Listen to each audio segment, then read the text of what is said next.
Hi there. In this video we're going to be talking about slavery in the American colonies.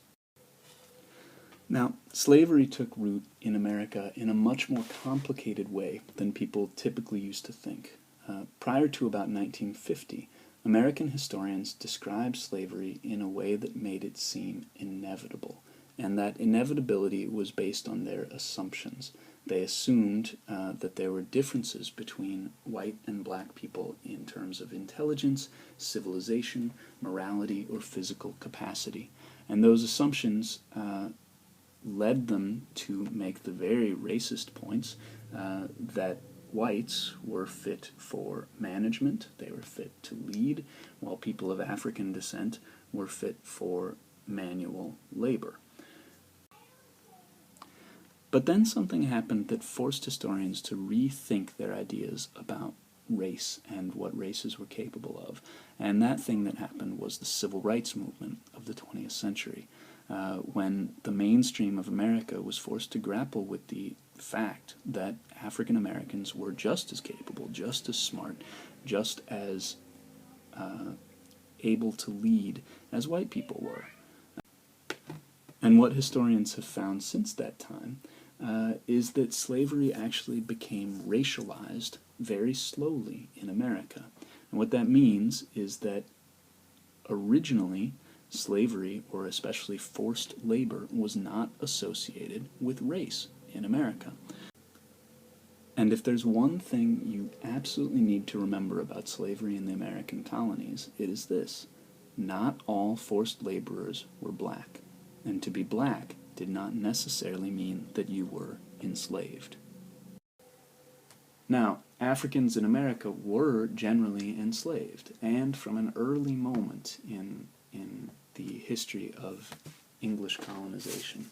Slave traders arrived in Jamestown by the year 1619, and in Massachusetts by 1630. There was slavery up and down the East Coast until well after the American Revolution. Although it took root most fervently in the South, it was not merely a Southern thing. And if you were traveling through Virginia, for instance, or South Carolina, it was perfectly likely that you would see a scene like this. You can't see it terribly well here, but these are black workers planting, and eventually they'll be picking tobacco. But it was just as likely, perhaps even more likely for many decades, that you would see a scene like this. White men doing the same work that we just saw black men doing, harvesting tobacco. And what's more, the chances were very great that these white men here were more than likely indentured servants, which is to say they were doing forced labor. Now, if we think back to Jamestown, many of the men who you'd see setting up this village were indentured servants. These were people who were brought to America and obligated to serve without pay under a master for a certain term of years, usually about 7 years, before they could become free. These men at Jamestown at the very beginning were all white, and somewhere in the vicinity, probably a little less than half of them, despite what I wrote here, were probably indentured servants. And what is more, at the very beginning of the English colonial experiment, indentured servitude was the reigning model of forced labor in America, not slavery. So, for instance, the Africans who were brought to Jamestown in 1619 weren't brought to be slaves. They were sold as indentured servants. So although some Africans were enslaved, for life and stuff, many other people of African descent in America had the same status as white indentured servants did. And I should add, those indentured servants, white and black, frequently weren't treated very well. Just like African slaves, white indentured servants were whipped for infractions, they often ate poorly, and were treated as second-class citizens at very best. Many responded to this treatment by running away. For instance, you can see this William Hazelton guy who was under the master of Mr. Robert I don't know, Auchmuty, let's say that, in, by the way, Boston, ran away. And so this is an ad describing him and saying, here's where he might go, and you need to bring him back, and I'll pay you a reward.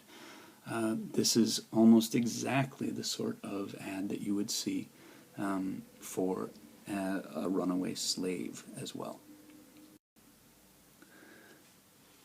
Now, indentured servants misbehaving, and particularly misbehaving in the way that African American slaves or indentured servants misbehaved, is where the danger came in the eyes of wealthy and powerful Americans. White indentured servants and African or African American indentured servants or slaves frequently appear to have viewed each other as equals, and just as frequently appear to have tried to change their situations, often together. The most famous moment in which this happened was Bacon's Rebellion, which took place in 1676. We do not have any primary documents for Bacon's Rebellion in this class, but this is simply one of those things that you ought to know about. So I would like us to split our discussion of Bacon's Rebellion into two aspects. First, I'd like us to think about the background and goals of Bacon's Rebellion, and then I'd also like us to think about the consequences of Bacon's Rebellion. And those are different, and the difference in them is, I think, important. What's ultimately going to happen is if you forget the background or goals of Bacon's Rebellion, that is okay with me. It's something you can Google and figure out, and I'm not too worried about it. However, the consequences of Bacon's Rebellion are important. They're really significant, okay? So, quickly, the background and goals. Nathaniel Bacon was not a poor white indentured servant. He was a rich, relatively aristocratic Virginian, but he aligned himself against the leaders of the Virginian government, against the governor. And the reason he did was, again, we're in background and goals right here. The reason he aligned himself against the Virginian government was because he wanted to kill Native Americans whenever he wanted to, which is to say, the Virginian government said, yes, you can kill Native Americans or Indians, but only if they happen to be enemies of Virginia. If they are Virginia's friends, maybe you ought not to kill them. But Nathaniel Bacon wanted those Indians' land, and so wanted to kill Native Americans whether or not they were friends with Virginia. We would not today see Nathaniel Bacon as a very sympathetic guy. However, that goal of killing Indians because he wanted their land was one that was shared by many, many people, especially people in Virginia who didn't have land themselves.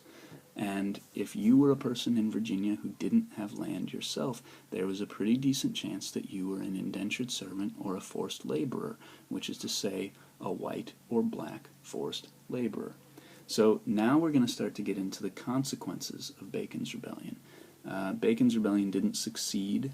It was put down militarily, and then Nathaniel Bacon himself died of some weird disease that I forget. You can Google it. But what happened in Bacon's Rebellion was hundreds, and in some cases groups of, between 250 and 500 marauding white and black people together attempting to protest and fight with arms the Virginian government. So the reason we care about Bacon's Rebellion is because of the consequences of that. So after the rebellion was put down, wealthy Virginians decided that the reason it was dangerous was that whites and blacks had gotten too close. So after the rebellion, they instituted laws designed to keep the races much more separate than they had been. Most importantly, they declared that people of African descent who were forced labor would be hereditary slaves. If you were a black slave and you had a kid, your kid and all of her kids would be slaves too. Whereas if you were a white forced laborer, you were still an indentured servant, and you would be done with servitude by the time your service was up. So just as Virginia is attempting to keep Africans and people of African descent down, they're starting to portray indentured servitude as a happier situation. So you see this advertisement. It's kind of great. This is an advertisement in England, and it says, "Wanted to go to the flourishing province of Maryland. Please come to Maryland as an indentured or redemption servant." So they're looking for 6 healthy men that understand how to raise animals, husbandry, and sober and accustomed to labor. They want good workers. They want carpenters, bricklayers, handicraft tradesmen. But look at what they promise them. They say, "Come to Maryland and you will meet with good encouragement and kind treatment."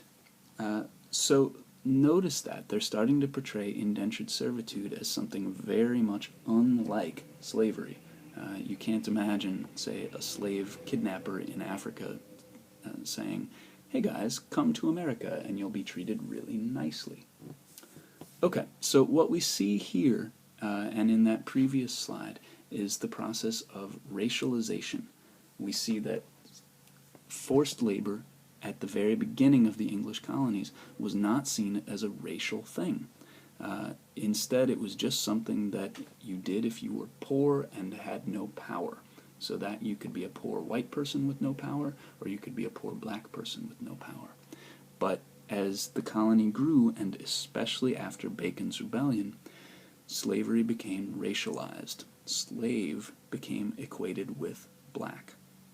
So that's an enormously important process, and that's one of the things that historians have started to figure out over the last 40 or 50 years or so. Okay, so now that we know about the process of racialization, let's talk about all these people who came from Africa. Now, this is one of those really interesting points here. I want you to see what this map is doing. This map shows people who came from Africa to be slaves essentially during the 1700s. None of them came willingly, they were all captured. And I like this map because it notices, for instance, that people were being taken from the center and coasts of Africa and taken to Morocco and what is now Saudi Arabia, for instance. And they were also being taken to England and France.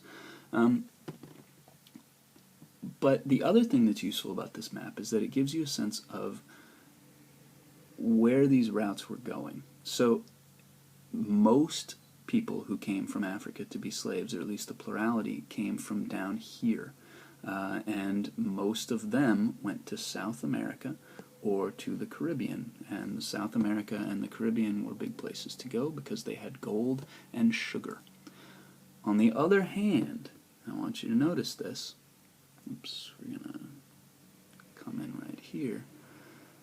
A much smaller number of Africans were taken from what we call Senegambia. That is now what is Senegal and the Gambia in Western Africa, right around here. And you see this little line here. Oops, right? You see this little line here. These people went to North America, and they were taken to Philadelphia and Richmond, Virginia, and New York City and Washington, D.C. So this tiny little spur here of slaves from Senegambia made their way to North America, the English colonies. So most African American slaves in North America didn't come from down here. They came from here and ended up here. Okay, so what's interesting about that, and one of the biggest questions that historians have had to figure out about that, is the extent to which these differences between, say, people from one section of Africa versus another section of Africa, or even within Senegambia, sorry, it's very blurry, but you see what we're doing here.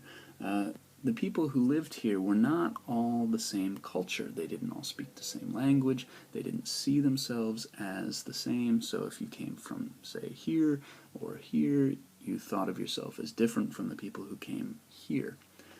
So historians have been trying to figure out sort of how this all came together, especially as people from Senegambia were transplanted to North America. So historians have been asking, is the extent to which enslaved black people in America thought of themselves as, say, Africans, or whether they thought of themselves as members of a certain tribe here, or members of another tribe here, and not really related to these people, or whether they began slowly to think of themselves as Americans.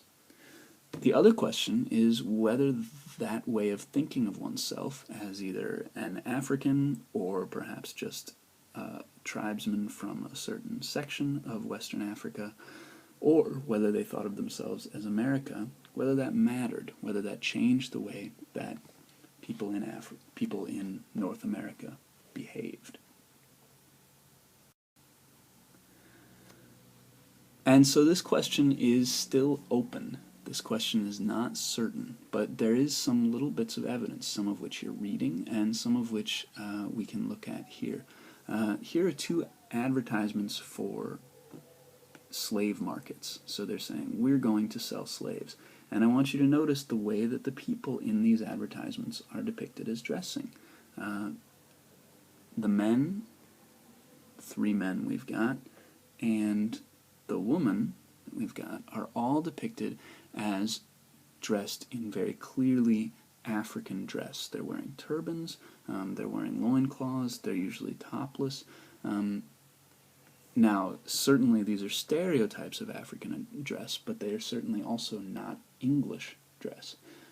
So historians are arguing right now over whether, say, the way that they appeared or whether they continued on wearing African dress in America affected the way they thought about themselves in America. Did they think of themselves as strangers in a strange land, or did they think of themselves as people who were becoming or already were American?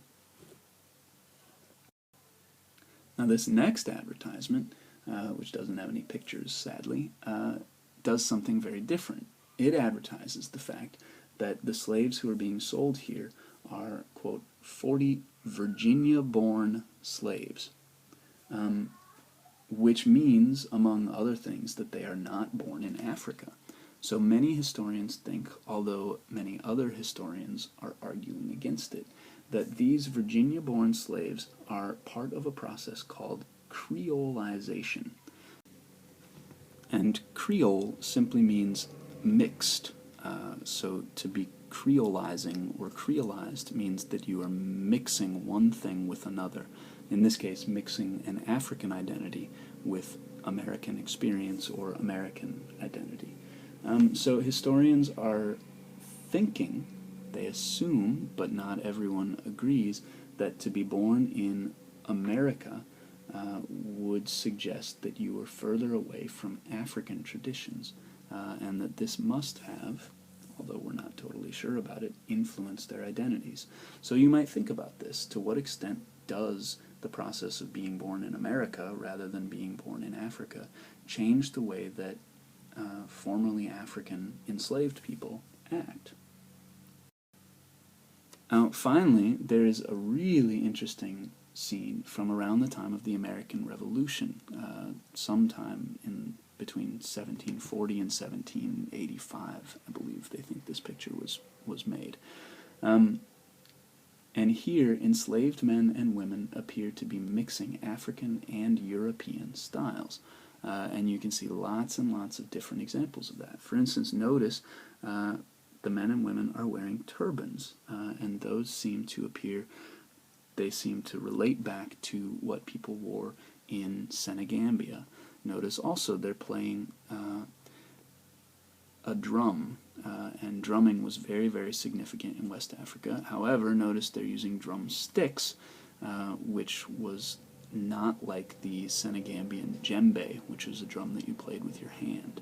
Notice also they're playing a banjo, which is an instrument thought to be of relatively West African origin, and yet one that really didn't come into major use until Africans arrived in America.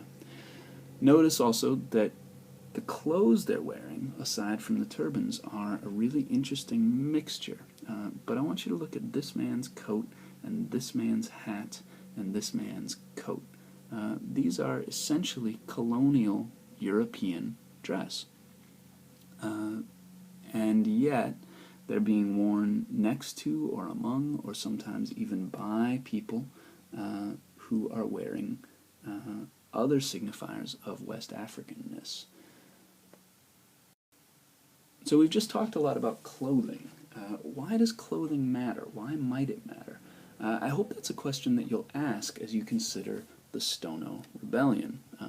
This is, according to Wikipedia, the current site of where the Stono Rebellion began. I'm not totally convinced, but let's use Wikipedia as a source for once. As you read that primary document, or as you reread it, I want you to think about how slaves' identities and how their sense of being from a certain place influenced their behavior, their ideas about their situations, and in particular, how it might have influenced their forms of resistance.